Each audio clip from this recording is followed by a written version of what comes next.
tal, amantes de la sabiduría? El día de hoy traemos el video número 3 acerca de las características que debes de tener para poder estudiar filosofía o que te pueden encaminar al estudio de la filosofía. Hoy cambié un poquito de locación porque está un poco oscuro el cuarto y parece que aquí hay un poquito de luz y está cayendo un poquito la tarde y tenía ganas de hacer el video número 3, estaba comentando. Y este punto 3 trata sobre esas dudas existenciales. Es decir, a mi parecer, la tercera característica que debes de tener para estudiar filosofía es que seas muy afín a tener esa percepción de dudas existenciales profundas en tu ser. ¿A qué me refiero con esto de dudas existenciales? Si bien en algún punto de la vida del ser humano, cuando somos pequeñines, adolescentes o adultos, empezamos a tener ciertas dudas y cuestionamientos que dolosamente nadie nos puede responder, o que bien pues no vamos a encontrar respuesta tan fácil acerca de esos como malestares que tenemos en el interior. ¿Cómo son o cómo se manifiestan esos malestares? Te pongo un caso ejemplo. ¿En algún momento te has puesto a pensar, después de alguna experiencia, no sé, traumatizante, que qué sentido tiene tu vivir? Si tiene algún sentido tu vida. En algún momento, después de una fiesta, una pachanga, por alguna razón, como que te dé el bajón y te deprimes y empiezas a dudar de qué sentido tiene el hecho de hacer fiestas, el hecho de salir con mi novio, mi novia, el hecho de salir a trabajar, regresar, ir a la escuela, regresar, lunes, martes, miércoles y así, hasta que uno se muere. Pues esas preguntas, aunque parecen boberías, son dudas existenciales. Es decir, cuando tú estás dudando de tu existencia o del sentido de tu existencia, se le llama duda existencial a lo que estás haciendo. Y una característica entonces fundamental para que tú puedas estudiar filosofía es que tengas o que te permitas tener dudas existenciales que te puedan llevar a los pasos anteriores que te había comentado, que es dudar y luego por tanto querer conocer. Y uno de esos medios de conocimiento son los libros. Las dudas existenciales las tenemos todos los seres humanos. Algunos las externamos más, algunos la externan de menor forma, pero estate por seguro que todos lo tienen, mamá, papá, tíos, abuelos, hermanos, sobrinos, cuñados, primos, todas las personas lo tienen, solamente que algunos la canalizan de diferentes formas. Por ejemplo, esas dudas existenciales, cuando se manifiestan en la niñez, que son muy pero muy raras, por lo menos yo no me he percatado mucho de ello, se pueden pasar por alto, porque cuando somos niños lo que nos interesa es lo vital, lo inmediato, jugar, distraernos, etcétera. Y es más difícil que nos pongamos a reflexionar, dado a que también nuestra corteza prefrontal no está bien desarrollada, y por eso es más difícil que nos pongamos a reflexionar sobre ese tipo de cosas. Ya cuando se da el ser humano un espacio en la adolescencia para ponerse a pensar, es cuando comienzan como que a pegar un poquito más, y por eso los adolescentes son un poquito más melancólicos y puede llegar así hasta la adultez. Cuando nosotros tenemos dudas existenciales, empezamos a percibir un cierto dolor que no sabemos de dónde proviene. Nos sentimos un poco deprimidos por ninguna razón aparente. Comentaba que cuando somos pequeños tenemos esas dudas, pero sin embargo son fáciles de superar, dado que tenemos la inmediatez del juego, no está desarrollado nuestro cerebro como tal, como para empezar a indagar más a profundidad en ello, pues las pasamos por alto. Y en su mayoría de los casos ni siquiera las recordamos. Cuando se dé el caso de la adolescencia, empezamos a entrar más en conflicto existencial, no con las cosas, bueno, sí también con las cosas, pero primordialmente con nosotros mismos. En muchos casos profundizamos, y al profundizar nos damos cuenta que aquello en lo que estamos profundizando pues en esencia no tiene sentido, o bien que el sentido que nos muestra la sociedad o las actividades cotidianas pues empieza a desvanecer. Caso ejemplo es por decir ir a la escuela. Muchas de las personas o de los jóvenes no le encuentran sentido al estudiar, independientemente de, ya hablé en un video de qué es la educación, independientemente de para qué sirve la educación según mi perspectiva, en esencia no tiene ningún sentido si lo comparamos con la idea de que vamos a morir algún día. Y ese es el punto medular, que la muerte, la idea de la muerte, la presencia de la muerte adjuntada a nuestra existencia o al pensamiento de nuestra existencia, cuando mezclamos estos dos elementos conceptuales, se vuelven volátiles en nuestra mente, dado que la muerte detona en nosotros un miedo primigenio al cual, o más bien dicho, el cual está, vamos a llamarlo así, peleado con la existencia. ¿Peleado en qué sentido? Peleado en el sentido de que la existencia nosotros la asociamos con la vida que tenemos como especie humana. Todas las pulsiones vitales que manifiesta el ser humano están encaminadas en cierta manera a mantener y perpetuar la subsistencia. Y esa subsistencia, este fenómeno que llamamos vida consciente, es la que nos permite percibir que en efecto estamos existiendo.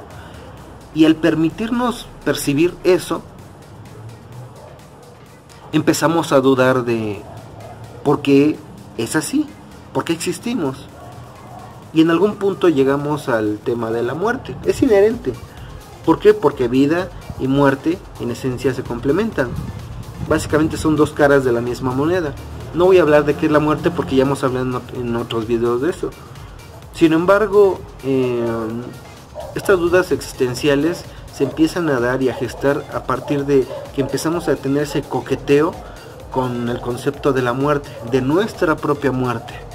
No nos interesa aquí, en esta duda existencial, en este sendero existencial que cruzamos todos los seres humanos en algún punto, no nos interesa en esencia la muerte de las otras personas, sino la nuestra, la propia. Esa muerte es individual, es íntima, y la estamos pensando, y al pensarla, obviamente, pues nos va a deprimir. ¿Por qué? Pues porque la vida pide más vida, es decir, existir pide que se siga viviendo, si no, no puedes percibir tu propia existencia. Y es por ello que esas dudas existenciales duelen tanto. Si tú te quedas clavado con ellas de mala manera y enfocado de una perspectiva errónea, te puede llegar a deprimir, te podría llegar a llevar a límites indeseables, como sería el caso a lo mejor del suicidio, o de cometer actos de locura, que por estar absorto en esa realidad sin sentido que se percibe a partir de la existencia o de la no existencia y del sentido y no sentido de las cosas, pues te puede llevar a problemas muy graves, no solamente de salud física, sino mental, psicológica. Y sin embargo se puede sopesar ese terror a la muerte, que obviamente provoca la duda existencial, tratando de tapar los huecos como lo hacemos todos los días desde que somos niños. ¿Cómo? Ahorita, por ejemplo, es la época todavía en este año 2020 del Buen Fin, que se extendió hasta el 20 de noviembre, 19, algo así. Estamos hoy a 15, 16, 17 de noviembre. Y ese tipo de cosas o de actividades como es las compras, pues soslayan el hecho de que hay una realidad inherente, que es que nos vamos a morir. Y al soslayarlo, lo tapa, lo oscurece, lo ensombrece, y solamente vemos aquello que queremos ver, o más bien que queremos ver por el miedo a no observar la muerte que tenemos enfrente de la cara todos los días, porque pesa, esa duda existencial pesa. Yo en lo particular, como pensador, como filósofo, me pesa todos los días esa duda, esa presencia de la muerte, de lo tanatológico que está en todas las cosas que hacemos todos los días. La cotidianidad empieza a perder sentido, se empieza a desmoronar a partir de que nos vemos pequeñitos, precarios ínfimos, una basura ante la inmensidad del universo. Y esas dudas existenciales, en cierta manera, son importantísimas para poder estudiar filosofía, dado que si bien no necesariamente si estudias filosofía tienes que ser un filósofo existencialista, que es, vamos a llamarle así, como una especie de rama de la filosofía, que está como transversal a todas las ramas de la filosofía, a mi entender. No necesitas ser filósofo para poderlo percibir, todos los seres humanos lo percibimos, y sin embargo es una característica que te va a ayudar a, otra vez lo repito, creo yo, a ser un buen filósofo. ¿Por qué? Porque si bien da miedo y se siente una cierta pesantez ante la idea del morir, ante la idea de lo absurdo de la existencia, pero nos ayuda a ser, creo yo, un poco más nobles, un poco más sencillos en nuestro estilo de vida. Y aquí yo creo que empiezas a perderle el interés a las cosas materiales. Si lo profundizas, obviamente lo puedes enfocar desde otra perspectiva y orientarlo hacia otro punto de vista.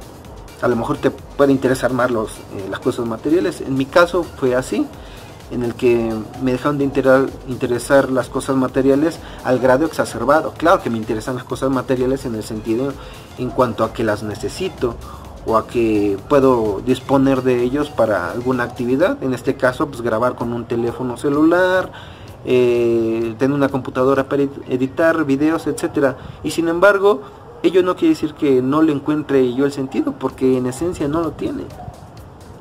Y aquí viene una paradoja, que tal vez el sentido de la vida es que no tiene sentido.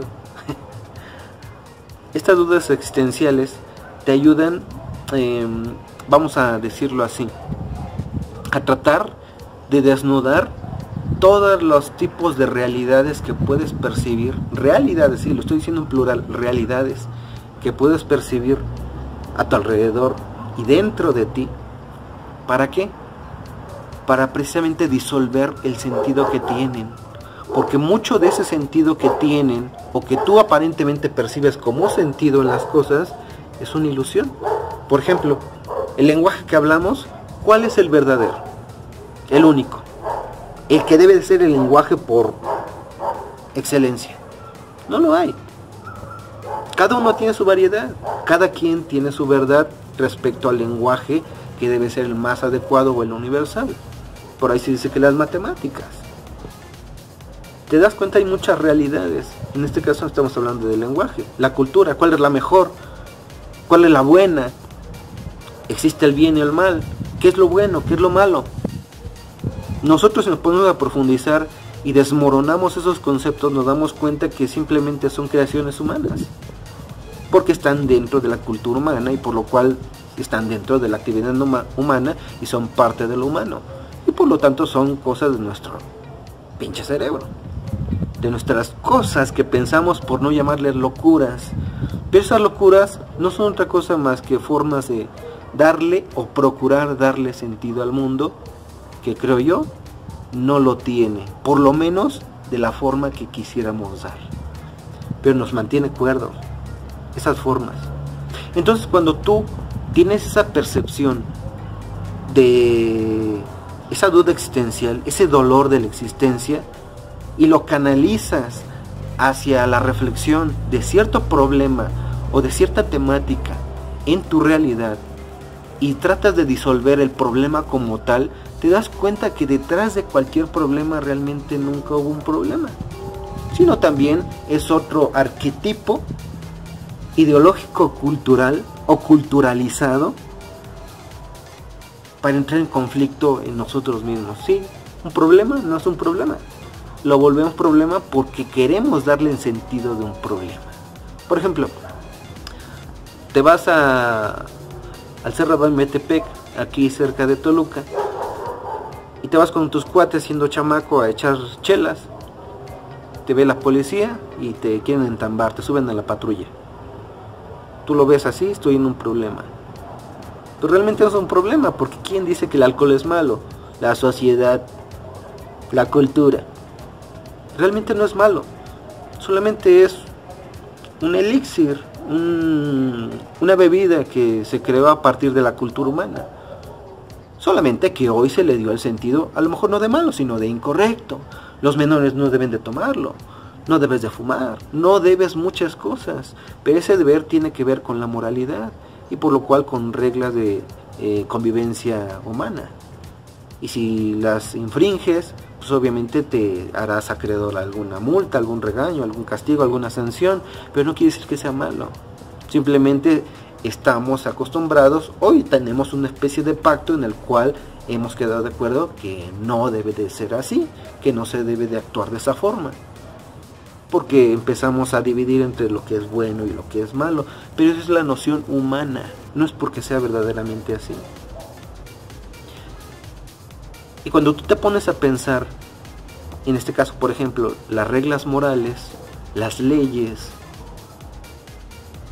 pues en esencia no tienen sentido. Detrás, en el fondo, no hay fondo, diría por ahí un filósofo que a mí me gusta mucho como da conferencias, que es Darío Strandreiber, que es argentino. Ojalá y lo puedan checar. Dejaré aquí abajo en la descripción el canal de el link, el enlace a su canal. Y es eso.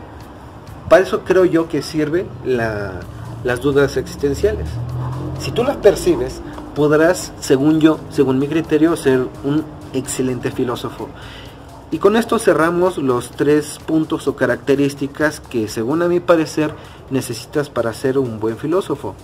Primero, ya lo mencionamos en el primer video, que debes sí o sí dudar de todo, no quedarte con la boca callada y buscar, explorar.